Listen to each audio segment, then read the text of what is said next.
Dilanjut dari Ibu Menteri Sosial.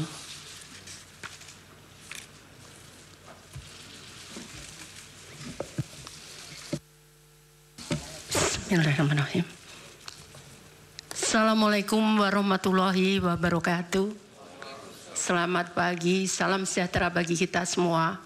Shalom, Om Swastiastu, Namo Buddhaya, salam kebajikan, Rahayu. Yang mulia Ketua Bapak Soehartoyo, yang mulia Bapak Saldi Isra, yang mulia Bapak Arif Hidayat, yang mulia Ibu Eni Nurbaningsih, yang mulia Bapak Daniel Yusmik Peko, dan yang mulia Bapak Guntur Hamzah, yang mulia Bapak Ridwan Mansur, dan Bapak Ibu sekalian, Bapak Menko PMK dan Menko Perekonomian, Ibu Menteri Keuangan. Tadi sudah dijelaskan banyak tentang kebijakan anggaran. Kami langsung menjelaskan tentang program-program yang kami lakukan di Kementerian Sosial.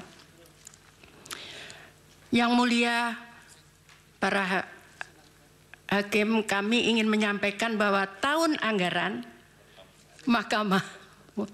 tahun anggaran 2023 anggaran Kementerian Sosial sebesar 87 triliun 275 miliar 374 juta 140.000 rupiah.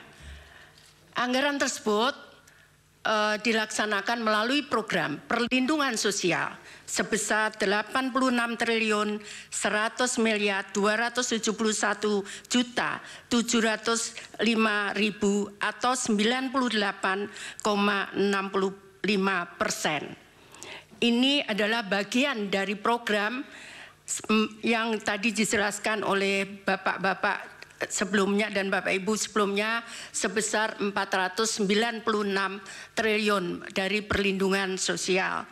Kemudian program dukungan manajemen sebesar 1 triliun 175 miliar 102 juta 4. Program dukungan manajemen sebesar 1 triliun 175 miliar 102 juta 435.000 rupiah atau 1,35%.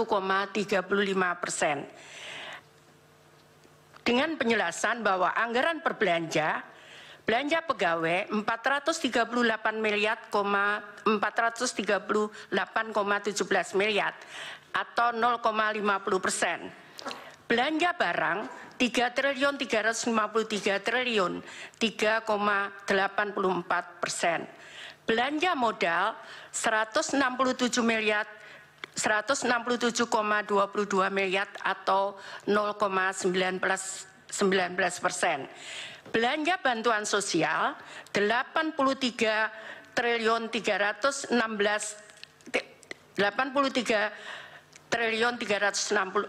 miliar atau 95,46%. Ini berbeda kalau kami sampaikan di perlindungan sosial kenapa 86 triliun 100 miliar itu yang belanja bansos itu adalah belanja bansos reguler untuk tahun 2023 meliputi PKH dan bantuan pangan non tunai serta bantuan PLT El Nino di 2023. Sedangkan untuk sisanya perlindungan sosial itu ada bantuan atensi, ada permakanan untuk lansia yang tidak ada keluarga, dan permakanan untuk disabilitas serta untuk anak yatim. Dan kebetulan pada tahun 2023 itu ada untuk anak gagal ginjal akut.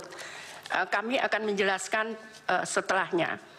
Pada tahun anggaran 2024, Kementerian Sosial anggaran dari 2023 sebesar 87 triliun 275 miliar itu turun menjadi 79 triliun 214 miliar 83 juta 464.000. Penjelasannya adalah anggaran per program perlindungan sosial 78 triliun 54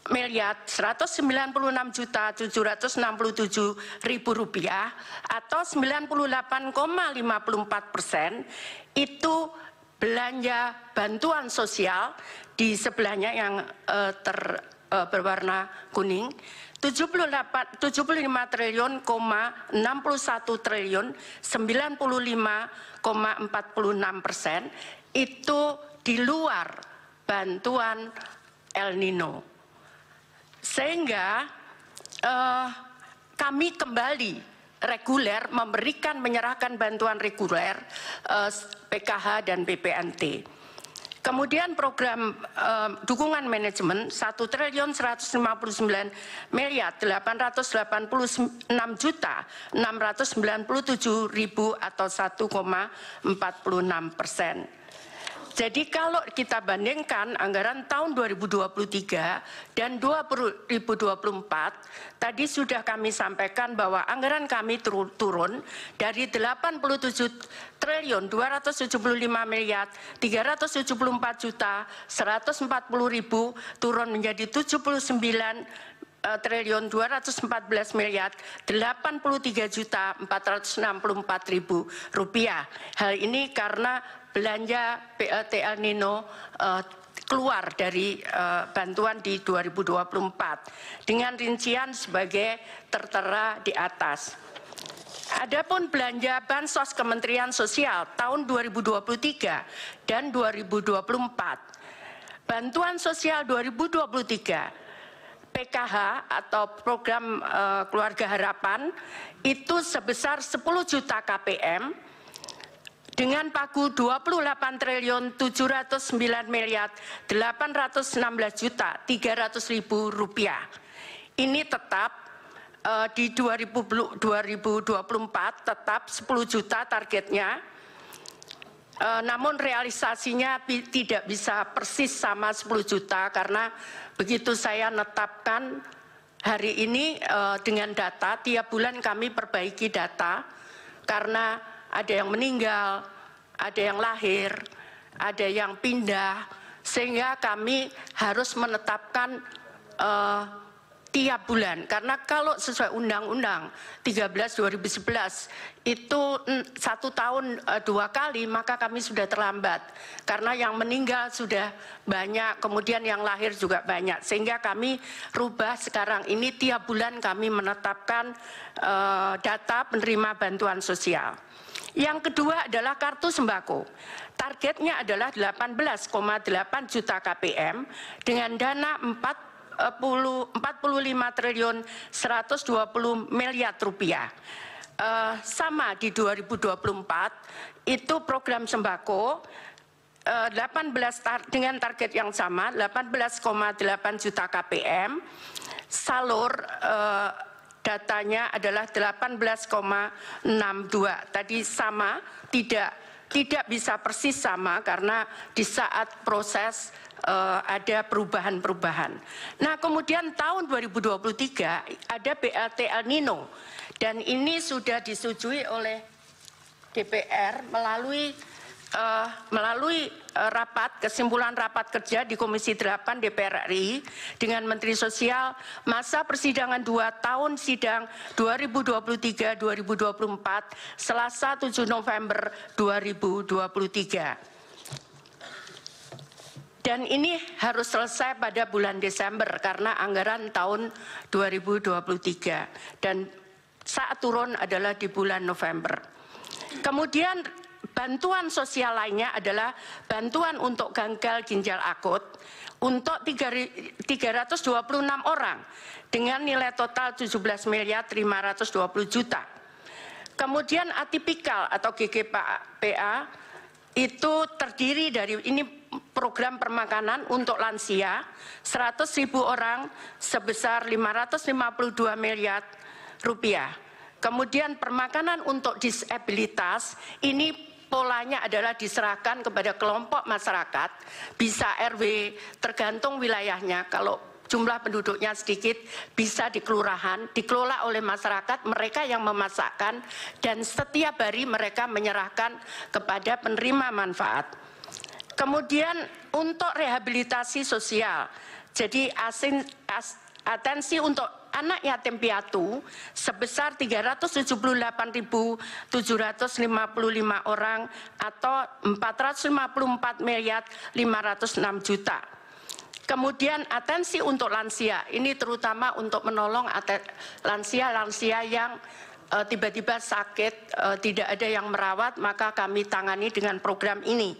Kemudian atensi untuk anak, demikian pula untuk anak, ada kadang harus menutup biaya sekolah, kadang juga menutup kebutuhan gizi dan sebagainya.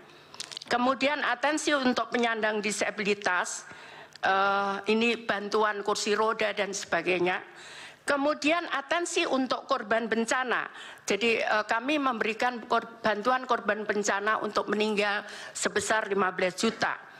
Kemudian atensi untuk kelompok rentan dan alat bantu aksesibilitas untuk penyandang disabilitas, serta untuk atensi korban penyalahgunaan nafsa dan ODIF sebesar 10.000 orang dengan nilai 1.706.250.000.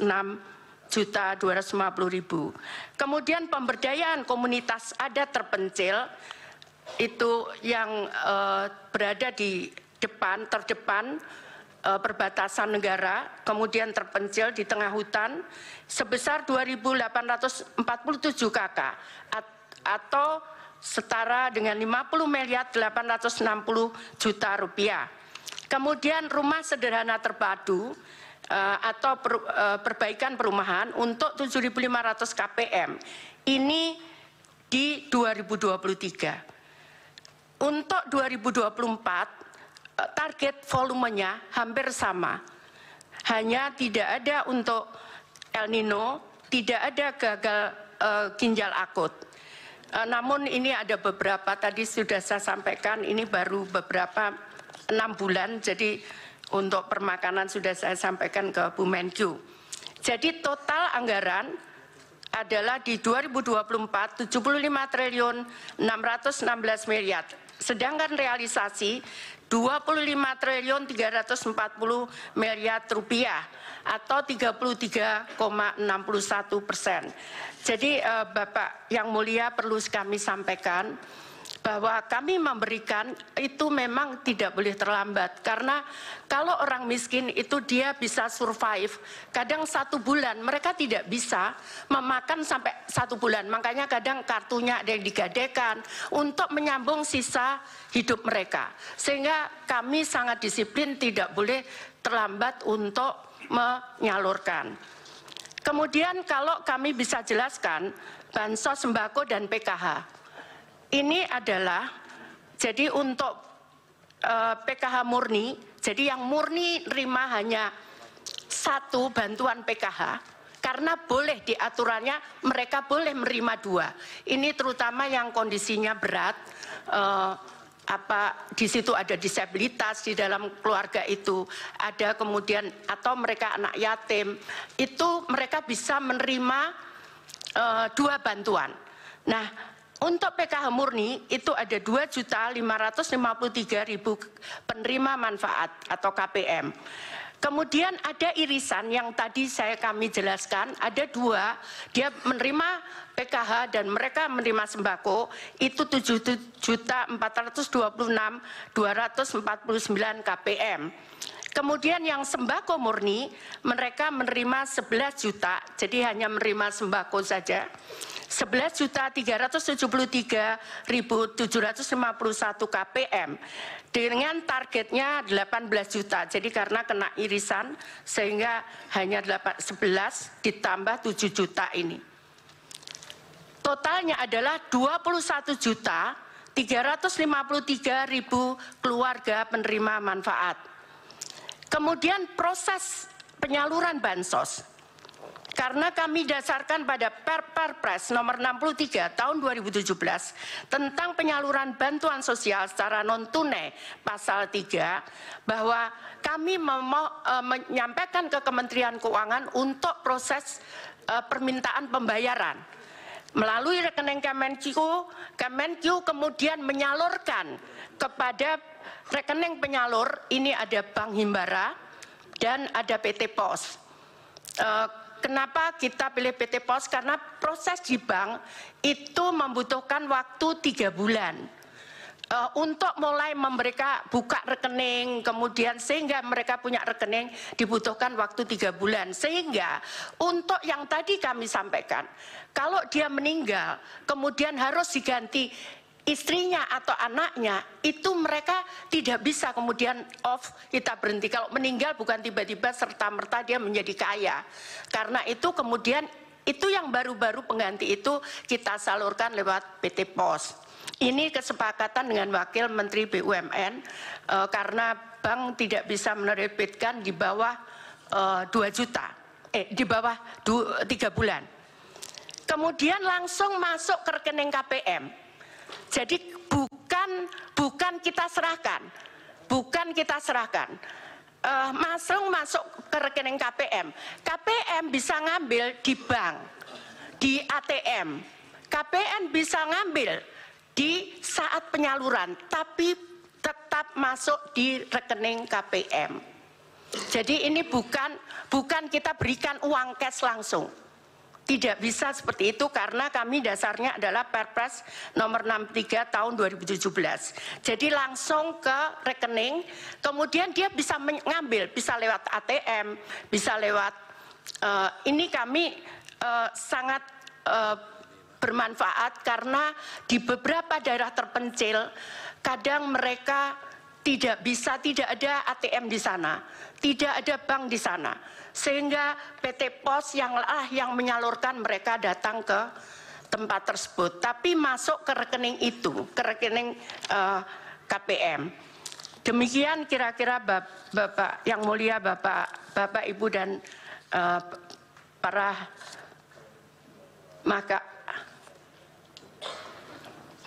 Mahkamah Konstitusi, saya mohon maaf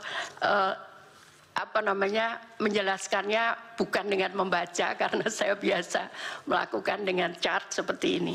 Demikian, terima kasih, mohon maaf kalau ada yang kurang berkenan. Saya akhiri, wassalamualaikum warahmatullahi wabarakatuh. Salam sejahtera bagi kita semua. Salam Om Santi, Santi, Santi, Om Namo Buddhaya, salam kebajikan, Rahayu. Baik, terima kasih Ibu Menteri Sosial.